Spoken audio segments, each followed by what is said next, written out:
మీనన్ కౌశిక్ వాళ్ళ ఇంటి ముందు నిల్చొని ఉంటాడు.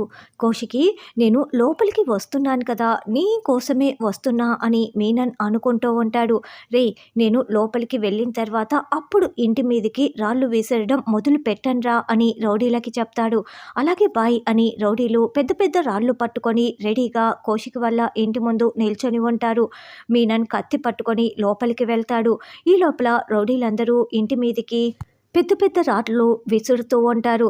దాంతో ధాత్రి కేదార్ ఏంటో సౌండ్ అవుతోంది, వెళ్ళి చూద్దాం పదా అని బయటికి పరుగులు పెడుతూ వస్తూ ఉంటారు. నిద్రపోతున్న నిషి యువరాజ్కి కూడా మెలకువ వచ్చేస్తుంది. ఏంటో ఆ సౌండ్, చూద్దాం పదా అని వాళ్ళు కూడా బయటికి వస్తారు. సుధాకర్, వైజయంతి కూడా వస్తారు. అలా 6 మంది బయట నిల్చొని ఉంటే రౌడీలు రాళ్ళని వీళ్ళపైకి విసురుతూ ఉంటారు.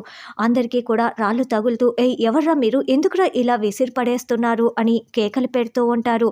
నిషికి, వైజయంతికి పెద్ద పెద్ద రాళ్ళు తగిలి గాయాలవుతూ ఉంటాయి.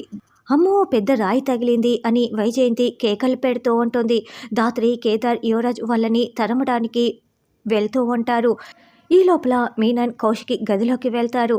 కౌశికి, బయట అంత పెద్ద పెద్ద రాళ్ళు పడుతూ ఉంటే నువ్వు మాత్రం ఇంత హాయిగా నిద్రపోతున్నావు, నీకు మెలకువ కూడా అస్సలు రాలేదు, ఎంత మంచి నిద్రపోతున్నావు కౌశికి అని మీనన్ నిలబడి చూస్తూ ఉంటాడు. చూడు, మీ వాళ్ళంతా బయట ఉన్నారు, లోపలికి ఇప్పుడప్పుడే రా అనే రారు. ఈ లోపల నేను నిన్ను హాయిగా పైకి పంపించేస్తాను కదా, నువ్వు పర్మనెంట్ స్లీప్లోకి వెళ్ళిపోవచ్చు అని కత్తి పట్టుకొని నిల్చొని ఉంటాడు. కౌశికి ఎందుకో మత్తుగా నిద్రపోతూ ఉంటుంది. చా, రౌడీలంతా పారిపోయారమ్మా జగదాత్రి అని సుధాకర్ అంటారు. అసలు ఎవరు వాళ్ళంతా, ఎందుకు ఇలా రాళ్ళు విసిరారు అని ధాత్రి, కేదార్ ఆలోచిస్తూ ఉంటారు.